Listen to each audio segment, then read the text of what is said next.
そしたら皆さん、そろそろ3時になりますので、始めていきたいと思います。皆さん聞こえますか？大丈夫ですかね？はい。今日は暑い中皆さんお越しいただきありがとうございます。パトリシア・ピッチニーニとニミュの2人展ミーアンドユーのトークイベントにお越しいただき、ありがとうございます。私自身もトークイベントっていうのは初めての試みなのですごくちょっと緊張していますが、なんとか楽しんでいけたらなと思いますので、皆さんどうぞよろしくお願いします。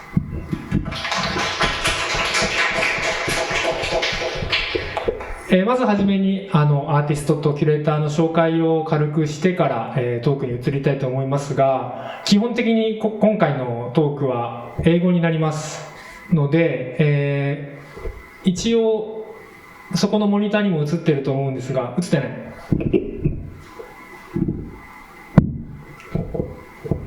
映ったかな？大丈夫？まだですね。大丈夫。すいません。これ今日本語で喋ってるのでちょっとぐちゃぐちゃになってるかもしれないけど、英語で話し出すとまだマシにはなると思うんですけど、ただまだ全然完璧ではないのでヘルプ程度で思ってもらえればなと思います。じゃあ始めていきたいと思います。暑いので皆さんお水も後ろにありますし、もし体調が悪くなったりしたら自由に退席していただいても全く問題ないので、気を使わず出入りしてください。よろしくお願いします。じゃあ始めていきたいと思います。じゃあまず紹介からですね。パトリシア・ピチニーニさんです。オーストラリアから今回来日していただいて、皆さんの前にもある立体作品を制作しているアーティストです。自然と、動物、そして人間との共存共鳴っていうのを一つの作品のテーマにしていて、今ではもう世界各国の美術館と一緒に仕事をしたりとか、展覧会を開いている、アーティストさんです。実は私彼女の作品を見たのが、もう15年ほど前でして、まだ私が高校生の時でやっとアートの方に興味を持ち始めた頃にアートフェアに行って、その時に初めて彼女の作品を見て、本当に衝撃を受けて、これが現代アートなんだっていうその時の衝撃だったりとかショックっていうのは今でも本当に忘れることができなくて、でそんなアーティストと一緒にこうやって展覧会を開けたことがすごく嬉しいですし、誇りに思ってます。 Thank you very much, Patricia。 ありがとうございます。パトリシア・ピチニーニさんです。そして、ニムさん。ニミュはですね、中国出身のアーティストなんですけれども、日本在住でずっと、日本を拠点に、制作しているペインターです。彼女とはもうここ数年一緒にずっと仕事をしてきておりまして、個展を開催したりとか、グループショーに出展してもらったり、アートフェアに出たりとか、そういうふうにしていろいろ一緒に仕事をしてきました。彼女の作品は情報ということを一つのテーマ軸にしておりまして、私たちが見ている現実っていうのは本当にリアルに存在するのか、それとも、アンリアル、その非現実なものなのかっていう、その微妙な曖昧の境界を行き来することを、一つのテーマに軸に制作をしています。こういう、日本という舞台で、オーストラリアのアーティストと、日本に在住ではありますけど中国のアーティストがこうやって一緒に会して、一堂に作品を見せるっていうことができるのもすごく面白い企画だと思ってますし、なかなか交わることのない2人だと思うんですけど、こういうことをできるのもアートの力なのかなと思って私は、いつも感動しております。ニムさんです。よろしくお願いします。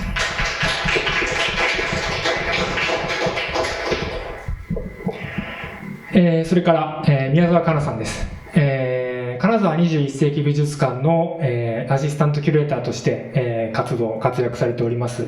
彼女とはもう、数年前から私たちの前職の頃からずっと仲良くしていただいていて、私がギャラリーをオープンするときに、テキストを書いていただいたりとか、英訳翻訳をしていただいて、多大なる協力をいつも得ております。これからもどうぞよろしくお願いします。宮沢かなさんです。といった形で皆さんと、一緒にトークしていければなと思いますが、この場をまたお借りして、パトリシアとニミュー、彼女らには本当に素晴らしい作品を作っていただいて、ここで展示していただいて、でこのような素晴らしい方々と、こういうふうなイベントを作ることができて、私は本当に嬉しく思ってます。本当にありがとうございます。そういう感じで進めていきたいと思います。じゃあ始めましょうか。じゃあかなちゃんよろしくお願いします。はい、そうしました皆様今ご紹介に預かりました宮沢と申します。よろしくお願いします。で、今回はこちらのお二人がどちらも英語話者でいらっしゃるので、これから作品であったりとか制作について聞いていければと思います。でまず今この会場にある作品についてお二人の制作の背景であったりとかを聞いていければと思います。So if you guys want to start talking about the works in the exhibition, Patricia, if you want to start with this particular body of work that's up here. Yeah, would you like me just to I guess. Okay, this is the oldest work in the exhibition, and it's called The Coup, and it's of a chimera, and a chimera is a kind of creature which is made up of different animals. So this young fellow is half human, half orangutan. And he's a teenager, and he is caught in a moment. He's about to do something to this parrot. And as an audience member, we don't really know what he's going to do. Is he going to do something kind, like pat it, or is he going to do something a little bit more violent? And it's this, what we call a kind of liminal state. Liminal is that space in between knowing and not knowing that this work lives in. And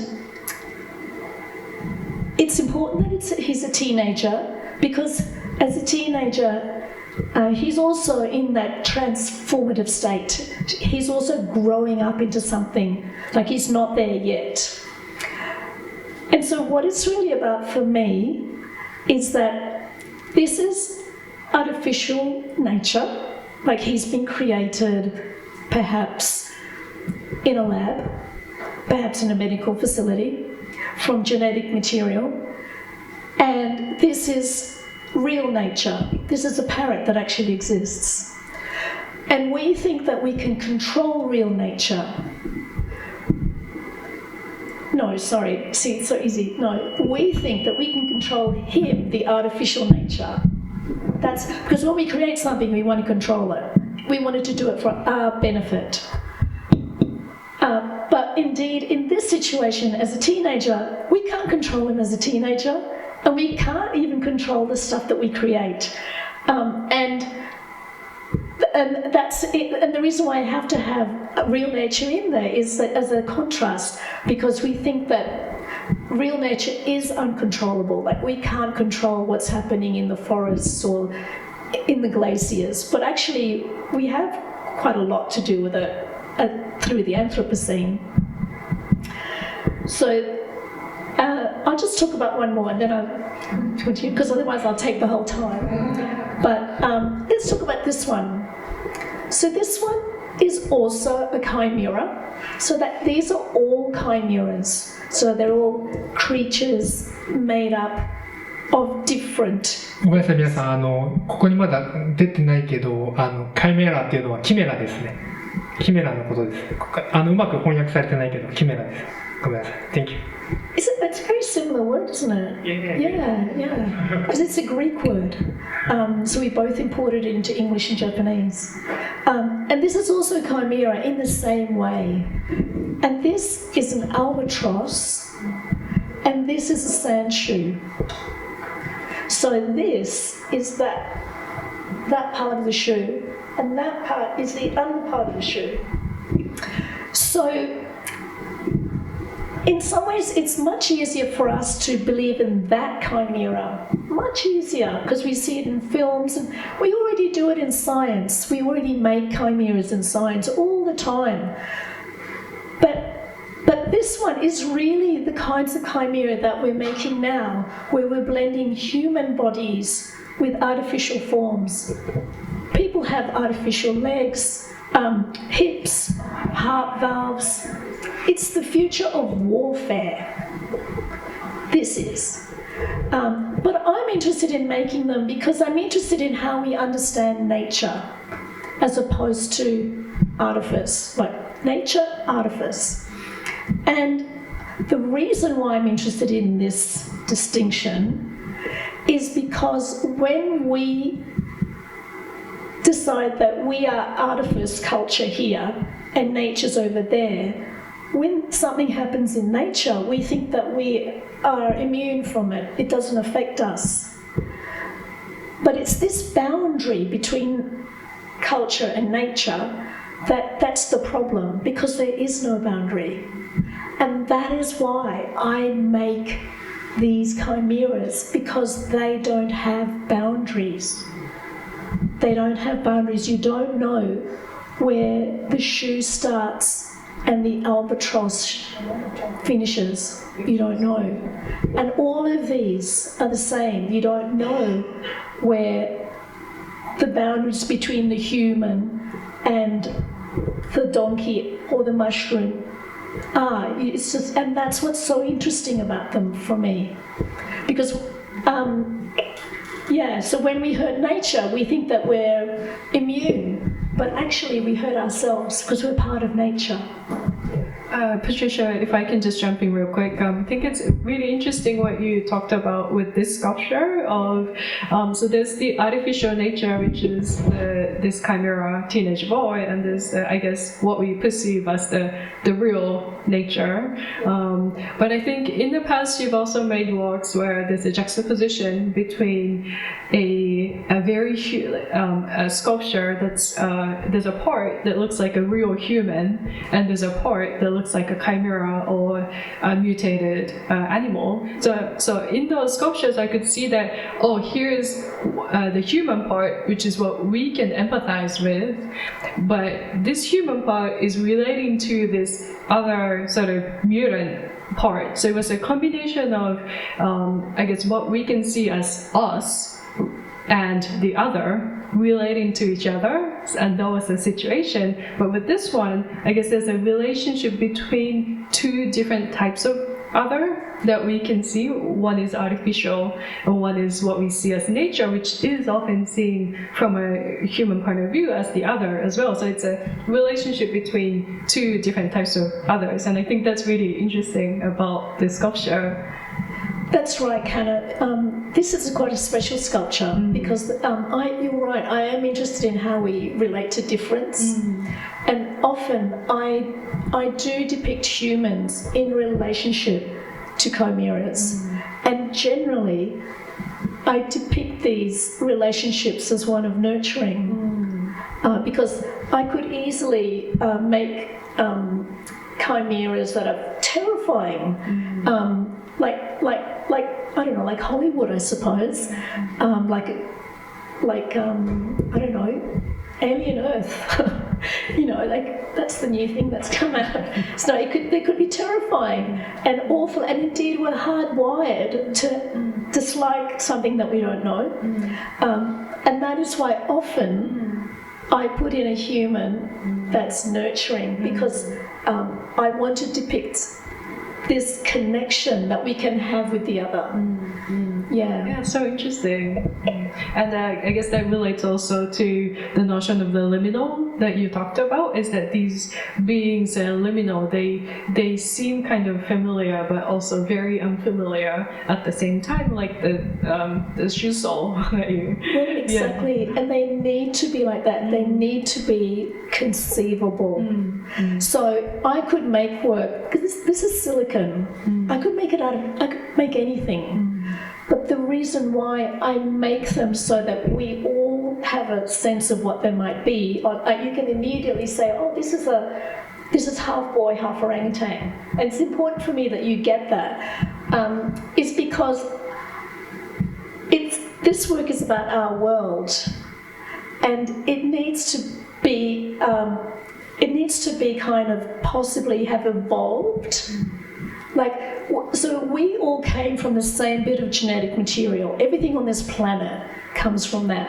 And he could be part of that genetic. He's conceivable. We could make him, and that's what gives it kind of a kind of depth to it. Like it's not a science fiction.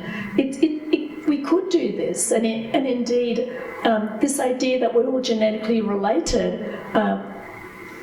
This talks about that. It says we're in the same family. A lot of people look at my work and they think, oh, it's slightly creepy, it's slightly gross, kind of, oh, I don't like it, but I really hope that they come around to it because it's presented in a way that's loving and caring, but also because fundamentally this work is saying that we're all connected, we're all related, and we all come from the same stuff, and this stuff is incredibly malleable and shapeable, just like silicon is. Genetic stuff is, and it's like you can't even imagine it. Like Peter and I were talking this morning about how there's less genetic difference between a Chinese person and a French person. There's less genetic difference than between two people who come from Africa. And that is because all the people that inhabited the world came out of a group of like 1,000 Africans who left Africa, went to Europe, and then went all around the world. And all that genetic, we come from that. Whereas in Africa, they have so many different genetic variation because they never left. It's just amazing. I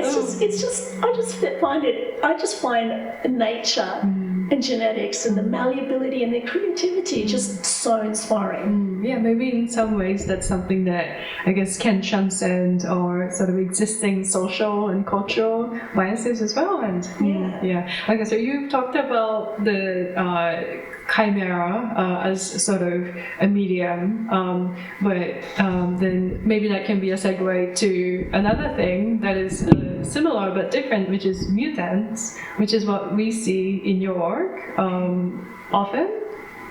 Is that true? I mean, at the beginning, I was kind of painting mutant animals. It was because I had my family and then friends who questioned me about if it's safe in Japan to eat seafood. And because Fukushima earthquake, it's been such a long time, but time by time it's always have news about how the radiation leaking the water, it's also an issue right now between China and Japan. So many years ago, I started painting mutants. It's kind of because visual trigger. I saw a fake. It is a real picture, but it's have a 2-mouse fish in a news talking about how in Japan the fish in the ocean is already become like that. So I kind of feel, oh, that's really weird and interesting at the same time. So I can't stop myself doing research online. So according to Fukushima earthquake, like how the science will talk about how other countries, because the news I received is from my family, so it's basically from China. But later on I noticed, oh, okay, this picture exists, but it's kind of genetic mutant. It's from Indonesia. So it's not even from Japan, but I did find some picture about mutant fruits or maybe vegetables. They are talking about maybe it is Fukushima. But yeah, after all those things, I don't want to say I really find out what is the truth, if there is something, because radiation we cannot see. So that's kind of interests me a lot, because for me, information and also everything outside I think my work is kind of about how we receive this like effect around us. It's a little bit opposite, like maybe how human is like consciousness or identity is formed because experience the news, everything around you. Also, you know, in education, of course, that's a fundamental thing. That's how the bones is kind of represented. Because I feel, yeah, like it is the fundamental, but also it cannot see, and then it can be changed, but you don't know. So, and then during COVID, the bats become another animal like element. I was interested because it's been blamed at the beginning for the, you know, the virus is how it started, but there are, you know, like many funny things I find out later. It's like, you know, like also in Western, bat is actually means death and then darkness, and it's related to death. It's not so fortunate thing, but in Chinese actually it means happiness, shall I say. So I feel like I'm also the same. Like, what is a boundary, and what is a difference like between cultures? It's always kind of like attracts me. I really into like. I think like what the boundary is like how human become animal. For me, it's very different because end up. So the beginning was a mutation or like a mutant, but end up it's I kind of feel like news is not what I really care. I care about how people think, so how we react to those things, and then so animal is becoming like kind of like some people might take it, you know, like take the outside.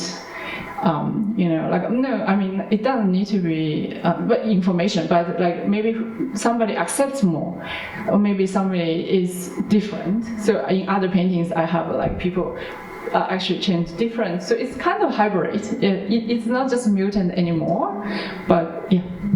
I think that's so interesting how you often start with a real life phenomena or events that you experience, but then it sounds like you often sort of run into this wall of, so there's the information that we receive and we believe and through which we see the world, but to what extent is it real? And to what extent does it matter that information is fabricated? And maybe for people who you know perceive that there's two-headed fish in this certain area of the world, then maybe that does become reality in the world that we live in as well. So very interesting, but different notions of reality, I guess, with compared to Patricia's. Yes, I think we're both interested in the real, but for different reasons. Yeah, like for me, it's very important that people relate to these works and imagine that they're real, that they're possible, like, but they're totally impossible because I've made them up. So, but that's why I use this hyperrealism, so that people think that they could be real and they could suspend disbelief. So that's why I'm interested in depicting something in this reality. And I'm also, like you, inspired by things that happen in the world, like stories of like I made a work about a mouse that had a human ear grown on it. So in that way, we're both interested together, inspired by the world around us. Yeah. And I think it's interesting when you look at this exhibition, even though you have such different backgrounds of making your work and your, I guess, cultural and sort of generational backgrounds as well, but you can see sort of visual and formal connections between different works. You just talked about bats, and you see bats made by Patricia, these series of sculptures you've been making for some time now, but there is this sort of contingency and coincidence within this exhibition, I feel. Yeah, I think we're both inspired by nature, and that's like mycelium and bats are the beginning of this work, and the chimera. One thing I love about your work, Nimyu, is that your relationship between the humans and the creatures is very interesting to me.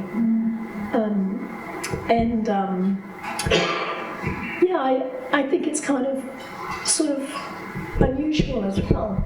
I think it is also like how, because they are different. Sometimes they are maybe not related to it, yeah, but sometimes they have. So I think that's everybody are different, yeah, with different background, different education. So it is. I kind of feel like it's kind of like different approaches, but it's kind of means that how you have your own taken. Some like for example, that one is like the horse behind it, so they're kind of intimate, holding each other. But at the same time, you have no idea these two horses behind there, or it's mutant horse. And then the bat. Actually, bat I painted upside down because I kind of feel bat is animal living actually downside up, which is really interesting. But also it have this like a kind of like eyesight, the connection between. It's also emphasized.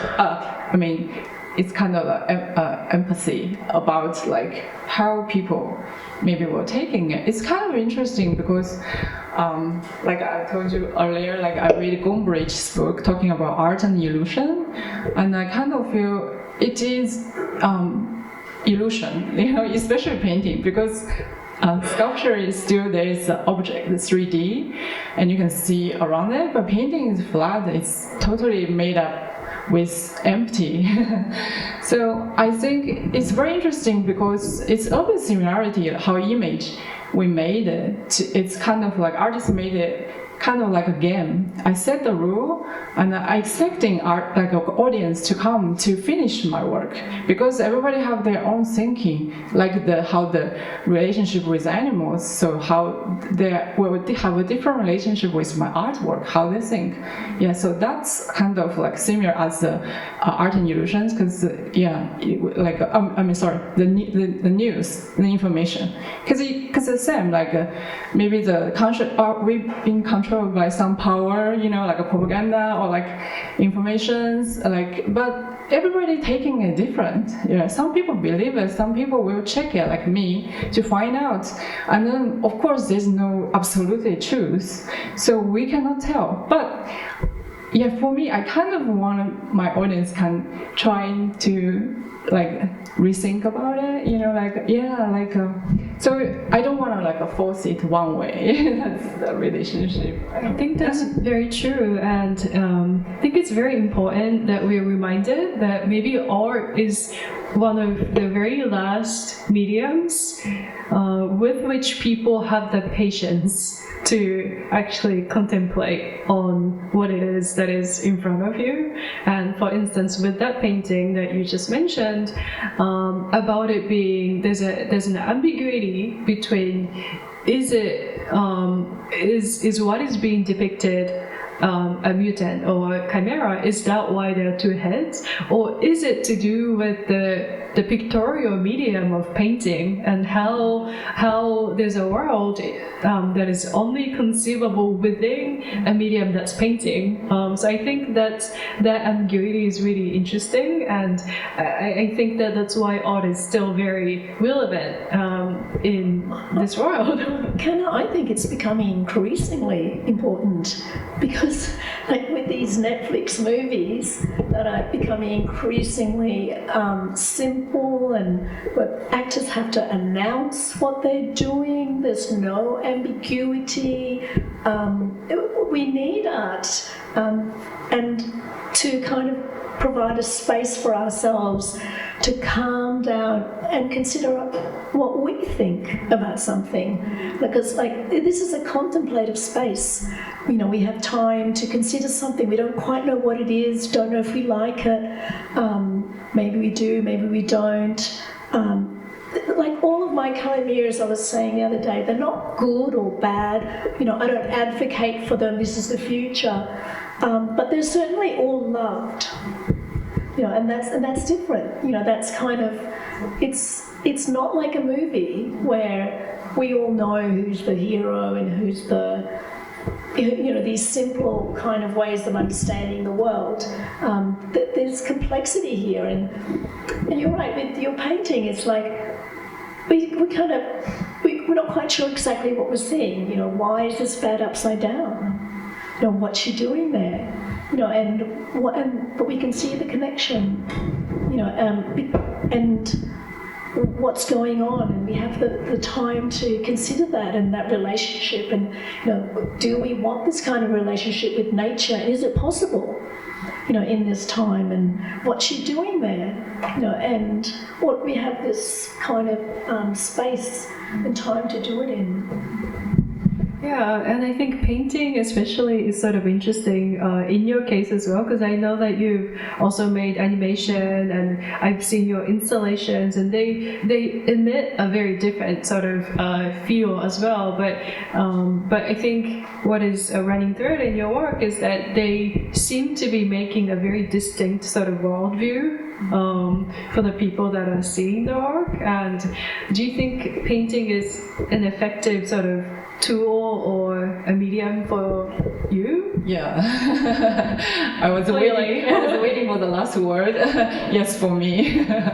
Yeah, I think I tried like a multimedia for a few years, but end up I went back to the old way. So I started painting from beginning, and then I think as I grow up, I feel, of course, the value.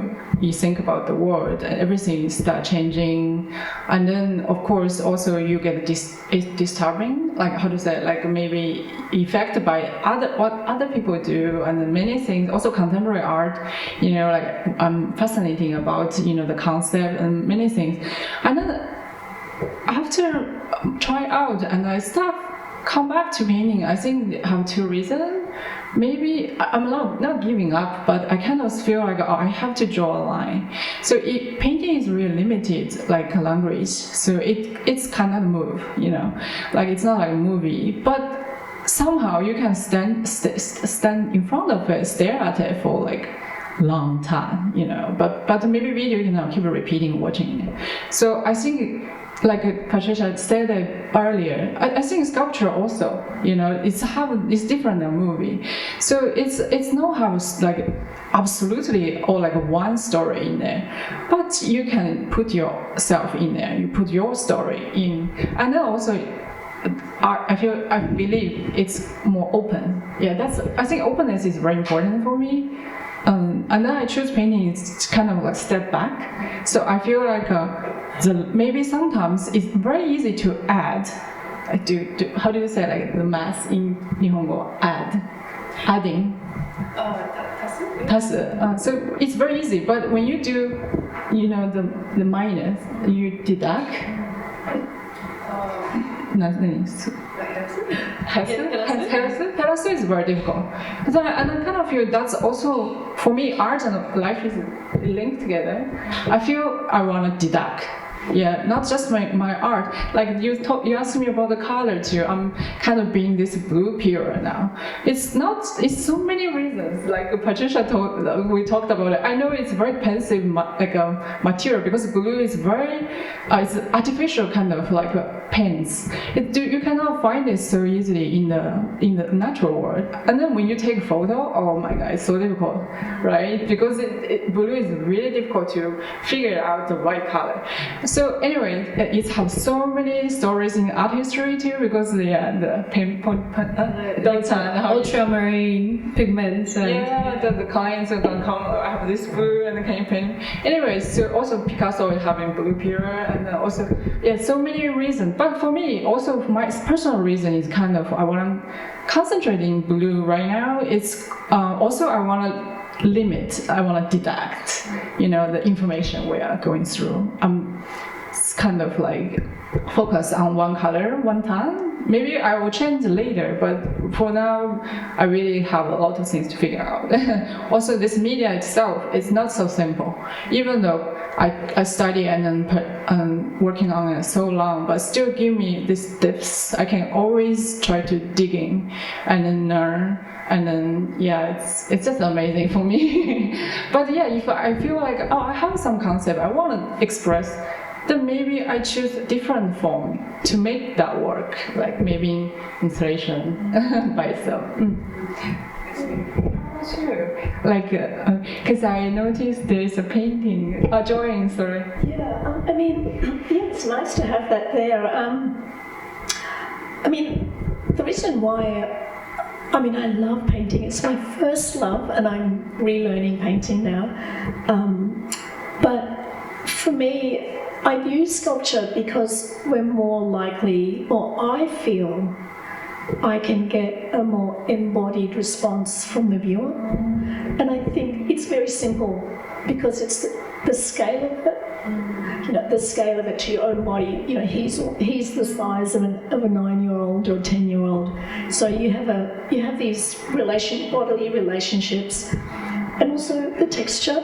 You know, you can find, you can do all kinds of things with texture, and you can have a verisimilitude to the real world, which means a trueness to the real world, because I can use real hair.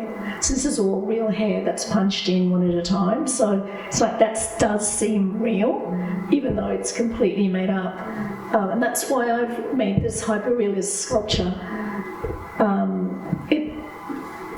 to engage people on a kind of bodily way.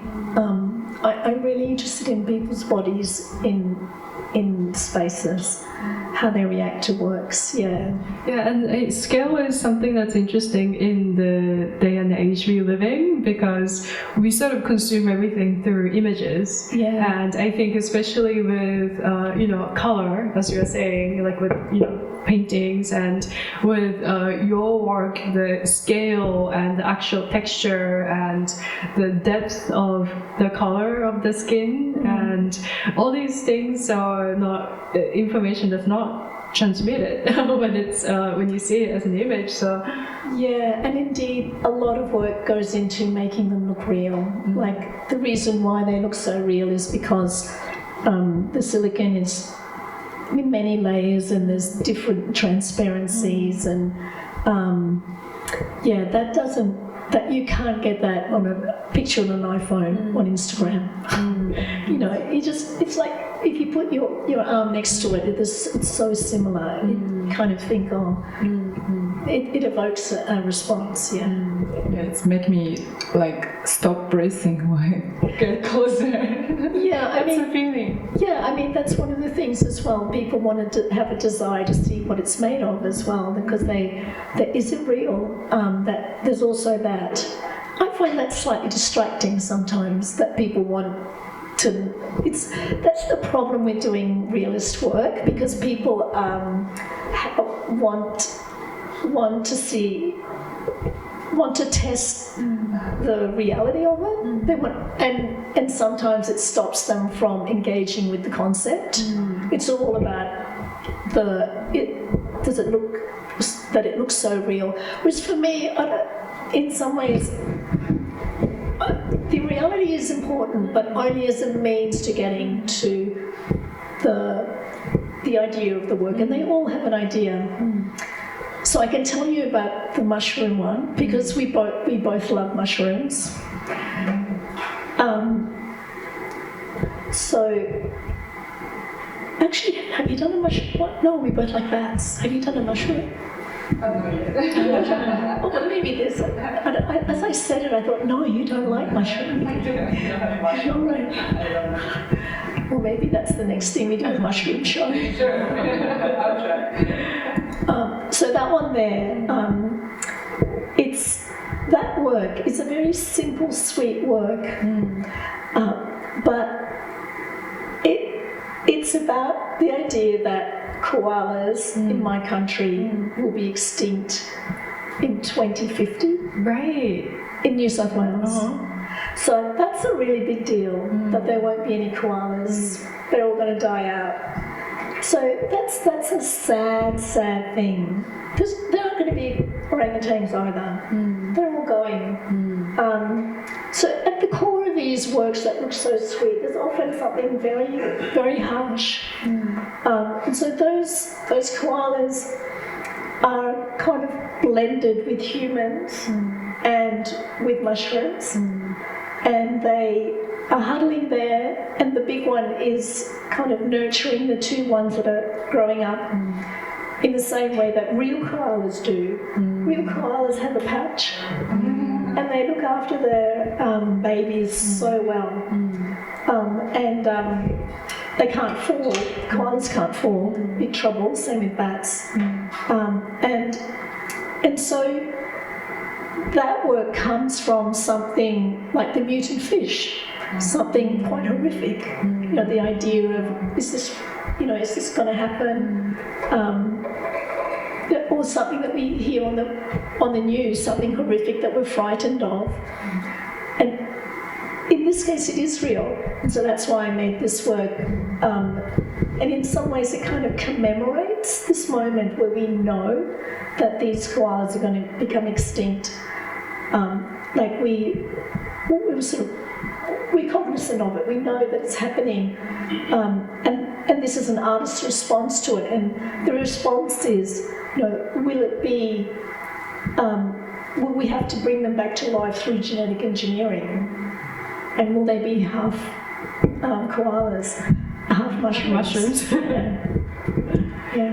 Yeah, I mean, Patricia, you've been making works using silicon since the 90s, which is when, even just the idea of genetic modification was very, very controversial, and it seemed like the stuff of, sci-fi and maybe even horror movies. Do you feel like your work, because nowadays genetic engineering is, as you were saying, very present in our society, and even in Japan, people use stem cells for their skincare, and it's flown into our daily lives almost. And do you feel like your work is seen differently now, is perceived differently now because of? Yes, I do. So when I first started making this work about 30 years ago, it was like science fiction, and people were sort of thinking, is this the subject matter of art? Because of the materiality of it. But now everyone knows that it's not science fiction, it's stuff of the everyday. And the same work that I made 30 years ago is now seen differently. So the work that I made for Venice was about growing human organs in other species. Which is happening in real life. in England, yeah, right now. So the work hasn't changed, but the way people understand it has changed, yeah. Yeah. And I think sort of, I don't know if it's a direct relationship, but with your work, I find it really interesting, again, that you go back to the traditional medium of painting in an age where we're so flooded with information from all different directions and in all different forms, that you still, that you believe that there's, information and there's something that can adhere to a medium without sort of running away to this ocean of information. Actually, just small things, but like I'm also made some work like using AI. Of course, now AI is already like it's just very short time, like 2 years, 3 years, changed a lot.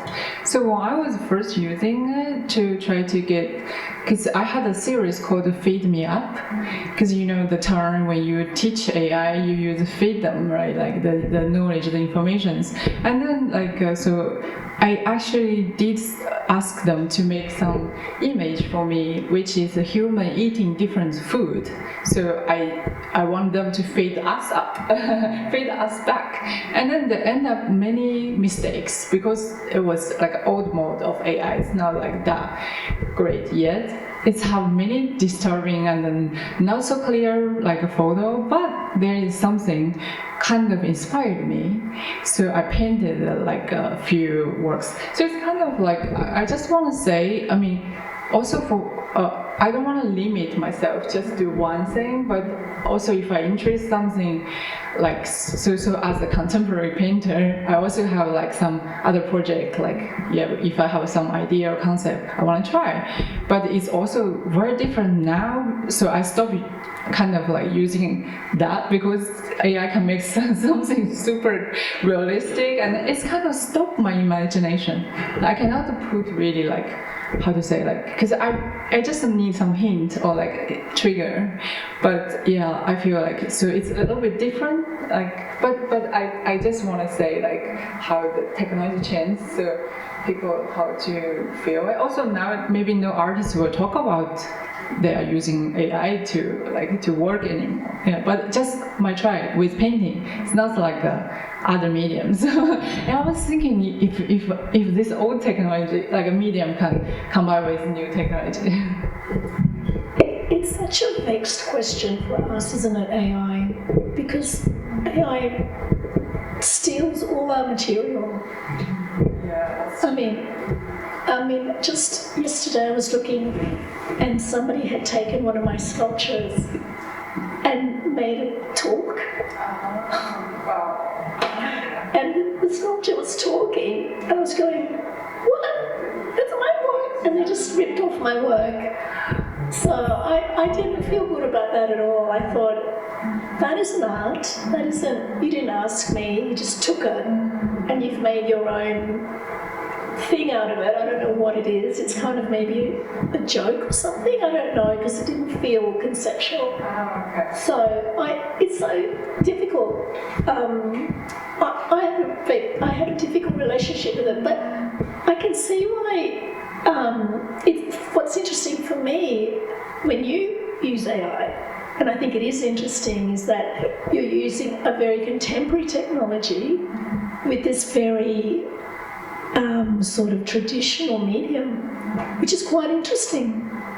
Yeah, you know, it's at the beginning. But I know you don't do it now, but it's still interesting. It can be, and indeed sometimes, you know, with those initial images, they were giving us all these crazy things. Yeah, actually, also because I did that series, so some friend maybe asked me, "Oh, do you still use the AI for those images?" But actually, I'm sorry, I feel AI is good at making something real, like. But like you said, they're being feed all those like you know, like, so including your art, you know, so like they're getting, how to say, inspiration, or maybe you can say they're like, I don't know, the bank of the, like, how, it's not a creation, it's like a link, they put things together. So it's not that surprisingly new.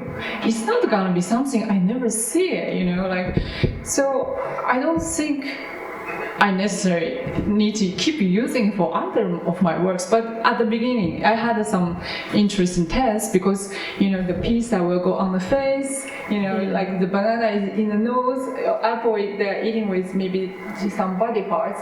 So that's kind of, it's like a little bit joke for me too. How like how at the beginning AI was banned by some country, right? Like, but I feel like, oh, this kind of thing we can never stop it. So let them feed us, you know. They want a human to eat apple with nose, so let's try it. But with painting, so not in the real, but it's just my like feeling about the technology, like a small story as a painter. And Nimyu, a lot of your subjects are young. How do you feel about, is that something important to you, that your subjects are young people? Is that something that you consciously are interested in, or? I don't. That's a good question. Maybe in this exhibition, young lady, young woman, young. You see that? Is that something that interests you? How about you? Actually, there's babies. Well, actually, I do. I often depict youth Why? because it's easier for us to empathise with youth. So these guys, I think people can connect with them because they're not scary and big, and they're going to eat us. Yeah, and there was the other one with the toy, that one over there. They're sort of slightly. All babies are cute, like all children, and also all births are amazing. You know, even on alien Earth. You know, so I mean, that's yeah. I often depict youth because it brings out the nurturing side of us rather than the kind of we have to destroy this. This is not good. This is evil. Yeah, and I just saw it in your work. This sort of beautiful time that they're in. This sort of growing time. I think each painting are different. Maybe this time we put together is like that. I did paint some like older people as well. It's not absolutely only young people, but like for example, this painting they have to be young because I kind of like because the bones is vanitas. This have so many like meaning for me. It's not just about in the art history memento moris, but at the same time, it's already transferred to how I feel thinking about like what we are made of. But at the same time, we are similar, but we are different. But of course, when you were younger, the age you absorb like the world around you, and then you grow up and then you get educated. So maybe it's kind of the time you got it's the like most the liminal space that so it's probably, and then like what they are doing, are they like sharing, because it's a sharing frame, like the same structure of thinking. But people change a lot, even twins, right? If they grow up in different environments, so they will be totally different personality, and then, so I'm kind of interested in that. So maybe for the youth, I also, because maybe I probably if I getting more age, maybe I will more so empathy like my age or like but for now I kind of have this little meaning of like seeing how we grew up, like how we being made up of body and then in the brain. I think it's interesting for both of your works. There's a coexistence of sort of this beautifulness and eeriness and familiarity and strangeness at the same time. And even though your practices are very different, there's this cross point, this intersection that is this exhibition is kind of interesting, I think, for us to see. And I think we can move on to Q&A, so if anyone has questions. 皆さんなんかもしよかったらそろそろ、1時間が過ぎそうなので、質疑応答にも移っていきたいと思うんですけれども、何か質問ある方いらっしゃいましたら手を挙げていただければマイク持っていきますので、ぜひ。なかなかねこういう機会もないと思いますし、今たくさんお話しいただいた中以外でももし気になる何でも大丈夫です。何かありましたらぜひお持ちします。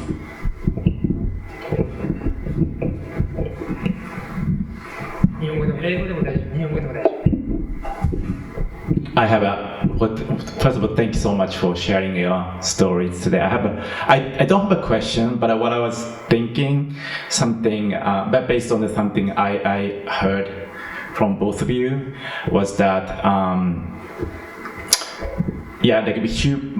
people are like now not used to the ambiguity, like you said, with like all the information, like we want to know like kind of black and white, like immediately. But at the same time, I think people are in nature's interested in ambiguity as well. And then I thought about like looking at some of these creatures. People, have sometimes like dogs and then like pets because they give us a little bit ambiguity. You don't know how these dogs and cats and maybe children perform or do, and then that's kind of like fun part of taking care of these creatures. And I wonder, and then like people also have been kind of breeding like dogs to create a new breed, right? So I wonder if these creatures in the future maybe something human think about it as a way to kind of like take care of something new as a form of maybe like replacing children, replacing dogs, replacing cats. Have you ever thought about like that kind of like notions of like how these creatures provide a purpose to humankind, or like yeah, that's kind of like what I was thinking during the show. Thank you so much for bringing that up, because I have to tell you, we are both cat people. And the wonderful thing about having a cat in your life is that you just don't know what they're thinking. And that's a beautiful thing. Do you think? Yeah. It's just like, what is he thinking? And that's such a nice thing in life. And it's also kind of scary as well, because like, what is he thinking? So that's, and I think that with these works, I was going to say I'm a bit older than, I'm quite a lot older than Nimyu, another generation. So in some ways, these are kind of my children. So when you say, could these be like sort of substitutes for family or intimacy, they already are in my life. They already are important in my life, and I love them all dearly, So, yeah, I mean, I think that these works can offer those kinds of moments to think about what can be family. Like, does my family just have to be my own flesh and blood? Or could it be something that's really genetically different from me, and it's not human even? And those are really interesting questions to think about right now, when lots of species are dying out, and we also have the potential to grow new life where there was no life before. Great comment, thank you. 他何かございます方いらっしゃいませんか? Hi, thank you for the talk. This is Luna. I have a question for Patricia. So you explained this sculpture first, and I've never really seen a sculpture with the use of shoe soil. Like shoe. Like you used the shoe that you said. And I've never really seen that one before. So I was like, A, how many pairs of shoes did you use for this sculpture? And B, why the choice of shoes? Like, would you like to use something that is just so common to us, like everyday object, or is there any particular reason for this choice? Okay, that's really interesting too. So, thank you. Shoes really, really, really feature in my work. Okay. They're everywhere in the rest of my work. This is the only one with a shoe, but I've got so many creatures that are loafers or boots or... I love how he's wearing like a worn down Converse. Yeah, and you say Converse, and the minute you say Converse, you know what kind of a kid he is. And because we all really have a very sophisticated understanding of shoe culture, even if you don't have a lot of shoes, we all read shoes. And indeed, I think it's becoming increasingly important because as our clothes become more homogenized, have you noticed in the last few years clothes have become more similar? Have you noticed that? It's shoes where people can go crazy. I think that when people are slightly anxious about the economy or things like that, they kind of don't want to stand out so much, and they're not as flamboyant, that are worse as clothes that really make them sort of stand out. So we're allowed to have shoes, and we all know shoes. And indeed, shoes have a really interesting story, like even high heels. High heels were actually made for men, not for women. To avoid stepping onto For the stirrups of horses. So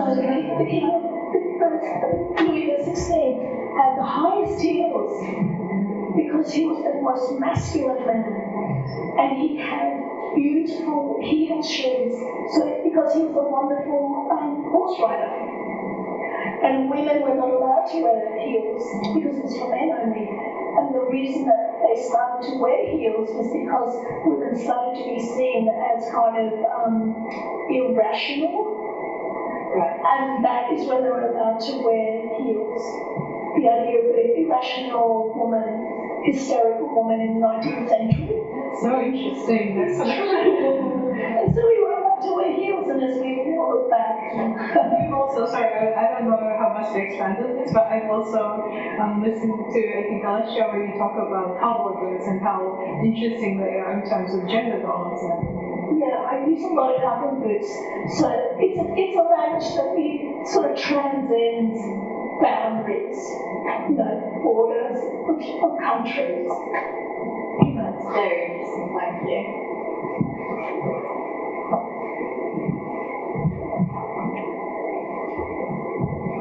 Thank you very much for the talk. I want to ask Patricia about the drawing, especially. I can see lots of vivid colors on the drawings, especially the yellow. I want to ask you about what the yellow means to you and also the color of the vividness.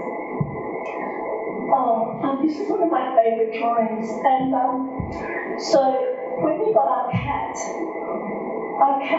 did this to us. After about 2 months, he did this.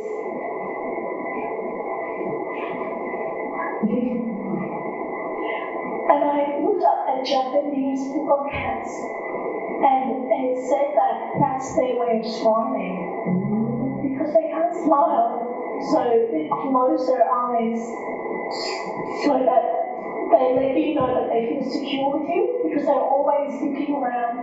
Cats are very aware of being prey, so they're always alert. So they close their eyes, and that's their way of letting you know that they're connected to you. And I love this, and I found myself doing it to my cat. And there are 2 people in the street. I go to the shops, and I go, thank you. If I was close to somebody, I'd go, because I was being a cat. And so I made an iconography of this closed eye. So this is a closed eye. See how there's no view?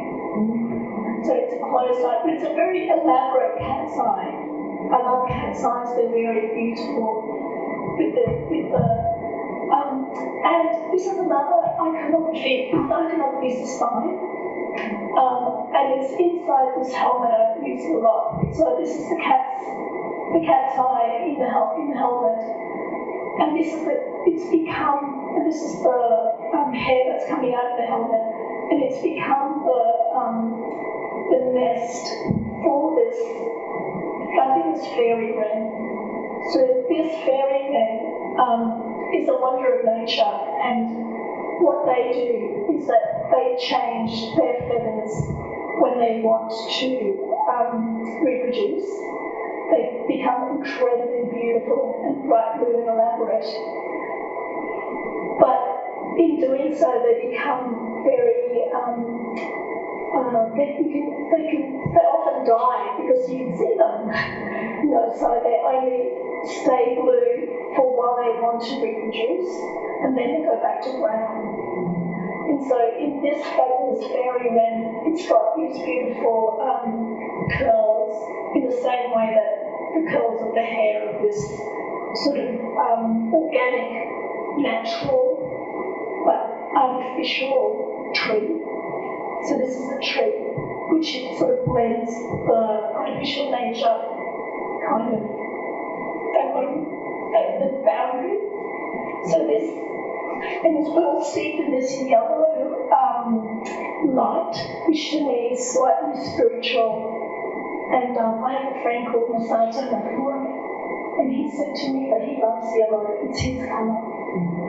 And he said because it's so optimistic, like it represents optimism and open-heartedness, and so that's why it's in this yellow, kind of spiritual space. Very interesting.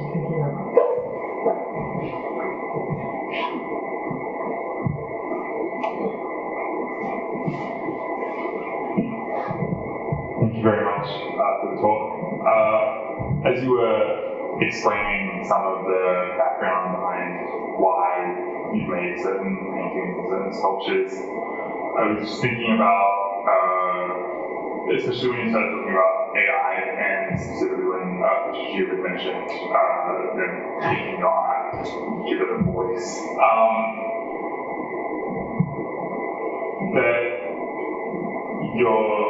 That art is then, I guess, being interpreted perhaps differently from what you had initially thought, and I guess that must be something that you come up against fairly frequently anyway when you're just trying to create something and when you're getting ready to put it in the gallery, for example, or tell people about it in the first place. And I wonder what that feeling is like, especially because you've been doing this for such a long time. And some of your works have something more specific, for example, the koala going extinct. So there's a very more specific message about it, and when someone interprets that, say for example, they interpret it differently is one way, but then interpreting it in a way that it crosses this line, for example, with AI, and I do think about the sky whale as well when you first read it. And in Australia there was a lot of conversation about the sky whale when it was first made as well. And I wonder, and even for you as well, just the kind of questions that must come up when you put together these kinds of works. I don't know if I can get any more specific with the question, I guess, but I'm just curious what you kind of think about when you're putting something together and you're wondering about public perception, or once it's already out and as perception begins and as people start talking to you about your work and if it goes away that you're not necessarily prepared for, how does that feel? What is that like? Yeah, I think so. Would you like to say something? You can say first. Yeah.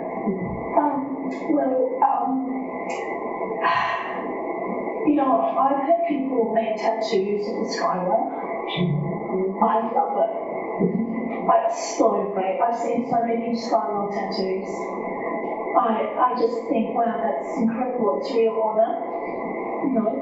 I've seen people have made songs, people have made all kinds of their own things, like that they've even gone on to sell. Like they made socks that they haven't asked me, but they've sold them, all kinds of things. And I don't really mind.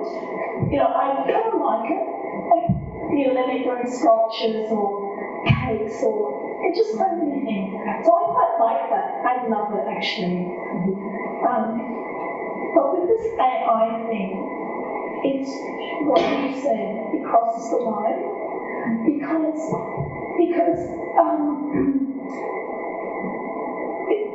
what they did was they took my sculpture, which is the one that I did for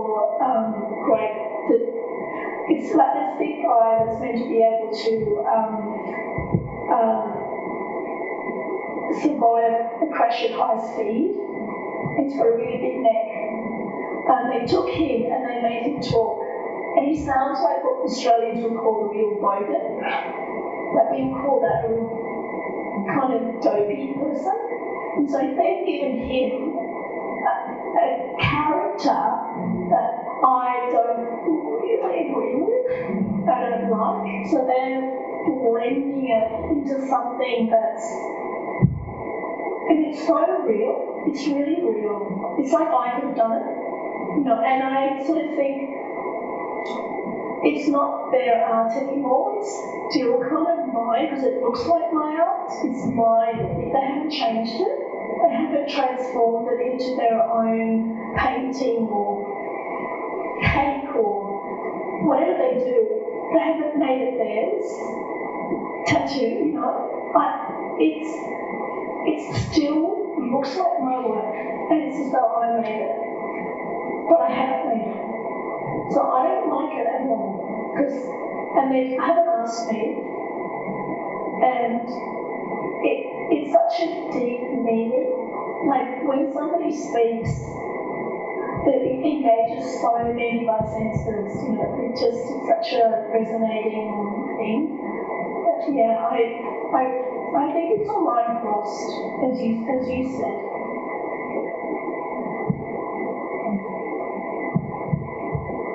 I think that's really actually a bad example, but it's happening for many artists right now. So I think,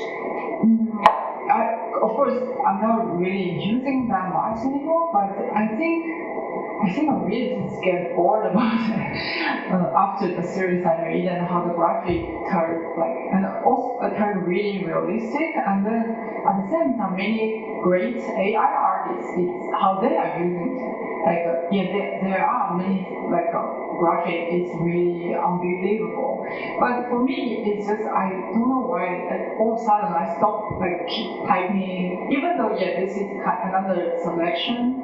I mean, you create work with AI, but I just get bored of it a little bit, and then but still I kind of noticed they are trying to I don't know, I mean OpenAI, at least I was using, I forgot the name of it. But anyway, so some of the companies trying to make this the line. They're not gonna let people using maybe before they can say make a painting in Van Gogh style, but maybe a cell phone, so something like that. It can't happen. Only those artists already 50 years, no copyright anymore. So I think they're trying to do that now. So at least the OpenAI. So it's changed that also because many people started having the issue of the copyrights for the artists. I think for that part it's really different from my work because I'm making kind of painting. Actually, painting is kind of always kind of having this style conversation with artistry, because you know how you actually paint and then you how to say copy in the museum or in the book from the books to get this technology. Also maybe the certain thing or movement you are interested. Right now, I want to make my own version of some old things, or maybe topic or subject. It's inspired me, but maybe it's been done in different way before. But yeah, that's part of art, we honor some artists and some movements. So yeah, it's kind of like you said, they have to draw line, of course. It's totally different thing, but yeah, I think for me, I feel painting is also not so directly, the medium, right? It's also we talk about it. You said the texture of the skin, something. I think now it's all about image. Nobody really see the real thing, like everybody comes to the Instagram, so happy to because you can really see the painting. And then also painting. It has this texture, the brushstrokes, the emotion, because how I touch it. I think that's also bring me back to this medium. So you cannot just say it. Yeah. So I feel maybe if as this medium, I kind of happy about, because even though it's same image, but it's been made by different person, the emotion are different, the composition changes. So it's still different thing. And then maybe the reason behind it, and then it can be totally complicated, different. So I feel painting maybe is a bit easier because it's not so directly can be used by other people. Sorry. Thank you so much. Thank you. どうでしょう。もうあと、もしよければ、もう一人、もしいなければ、そろそろお時間になってまいりましたので、こういう感じなんですけれども、大丈夫でしょうか。I have a question for you. So the hair, I want to know more about it. Yeah, it's yeah, that's like very essential, important. Yeah, it is. Essential. So I'll speak for that. You're right, hair is really important. Yeah, I'm a drawer. Yeah, and so this hair is human hair, and I buy it. And some hair is very special, like that hair is children's hair, so that's why it's so shiny. Because like adult hair doesn't have that shine, so that's infant's hair, so that's very expensive. The other hair over there is also very special hair, and it's virgin hair, which means it hasn't been dyed. That's also very important. And each hair is punched in one at a time. So I don't do that punching, but somebody in my studio called Liz does it. And so that hair would take a month to do. So that would take a month of punching.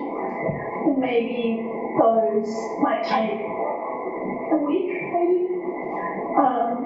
That one would take maybe two weeks. But the really hard hair is the eyelashes, because they all have to be they look really silly, and you have to punch them at an angle, but they're all punched in at an angle. And the reason why I spend a lot of time working on it, and indeed the reason why it's silicone is that you can punch the hair straight into the silicone and it just stays, whereas you can't really punch hair into resin. It just looks like a wig. You know, so yeah, it just adds to the kind of reality of the work and the kind of sensuality of it, and the texture of it. Yeah. So also enjoying I see not just this for other. No, Hair is also similar. I love paint drawing hair because it's such it's like shoes. It's one of the parts of ourselves that we can express our identity with. You know, like you can look at someone's hair and you can go, oh, they're that kind of person. You know, it's so easy. You can look at my hair and you can see, oh, she doesn't really know how to style it. You know what I mean? Because I can tell the kind of person I am just from my hair. You know, and sort of, yeah, I just find it really interesting and beautiful and sensual. And also, the thing about hair is that it's dead, but it's very sensual, you know, and it grows, but it doesn't have life. You know, it's already dead. It's not alive. Like our hand is alive, but hair is kind of dead, and it also lasts a long time. So, you know, in the relics of the saints, because you like memento mori, don't you? And memento mori often have bits of hair. Do you like those? And they used to cut off bits of hair of the soldiers, and they would make the beautiful hair sculptures, and they would make the memento mori, the memories of their sons that went off to war and died over their hair. So it's a very sensual thing. Yeah. It's very sensual, but it's not part of the body. Yeah. And also, hair can be quite grotesque. Like if you're close to somebody and you don't really like them and their hair is on you, it's like, do you know what I mean? Yeah, like actually I remember a joke from Seinfeld. So he would say, what's wrong with the hair? When you hug the one you love, you kiss their hair, and you are like really touching it, you know, like you enjoy it. But once the hair is out of this person, and then you are like, oh, you feel like maybe it's in the sink or maybe anywhere you see it. Like, so it does have this like really big difference when it's attached to your person. No. It's in your food. Yeah, that's very interesting. Thank you.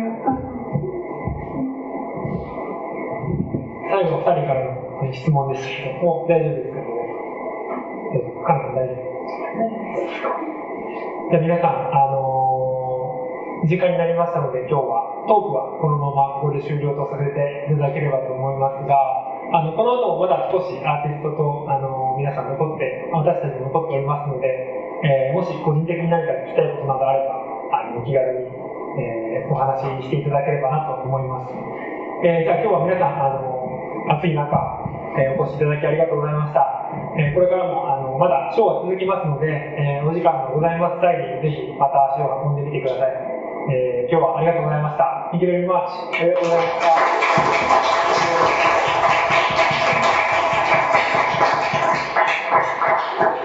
た。